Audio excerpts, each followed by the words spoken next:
খেজুরের রস খেয়ে পাগল হয়ে যাওয়া রোগীটি। আসসালামু আলাইকুম, আমি লালন বলছিলাম। মেডিকেল থেকে সকাল সকাল রোগীটি চলে এসেছে এমআরআই করার জন্য। ডাক্তাররা এমআরআই করে তার মাথায় অর্থাৎ ব্রেনে কতটুকু ক্ষতি হয়েছে সেটা দেখার জন্য বা নিশ্চিত হওয়ার জন্যই এমআরআই দিয়েছেন। তো রোগী আমার পরিচিত, এই জন্য আমাদের New Haven Diagnostic and MRI সেন্টারে চলে এসেছে তার অল বডির পরীক্ষা অর্থাৎ ব্রেনের এমআরআই করার জন্য। এই জন্যই আমরা প্রথমেই রুগীটাকে এমআরআই মেশিনের ভিতরে অর্থাৎ এমআরআই মেশিনের উপরে শোয়াই দিলাম। তারপরে প্রসেসিং চলছে। যারা অনেকজনাই দেখেন নাই এমআরআই মেশিনটা কেমন বা এমআরআই মেশিন সম্পর্কে অনেকজনের জানার ইচ্ছা থাকলে আমার পরবর্তীতে আমাকে নক করতে পারেন এবং বিস্তারিত জানতে পারেন।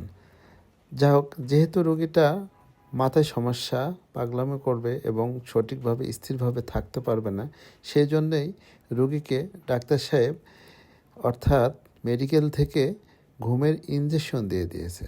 সেই জন্যেই উনি মনে হচ্ছে খুব অসুস্থ এবং ঘুমিয়ে আছে এবং আমরা সঠিক প্রসেসিং করার জন্য চেষ্টা করছি। রোগীটাকে এমআরআই মেশিনে শোয়ানোর পরে প্রসেসিং চলছে। এরপরে বিস্তারিত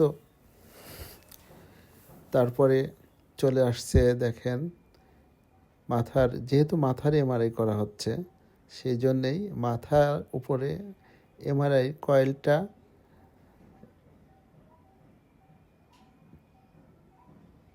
এখন যেন রোগীটারে মেশিনের ভিতরে ঢোকানো হবে। দেখুন কিভাবে এমআরআই করে।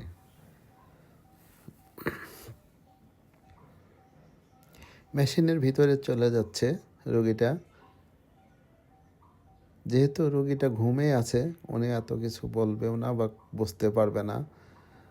এবং যদি যারা ঘুমাই থাকে না বা সচেতন থাকে, যারা সুস্থ রোগী থাকে, তাদের এমআরআই করতেও কিন্তু সেমভাবেই করা হয়। শুধু তারা ঘুমাই থাকে না এবং চেতন থাকে, এটাতে চুপচাপ একটু নড়াচড়া না করলেই হয়।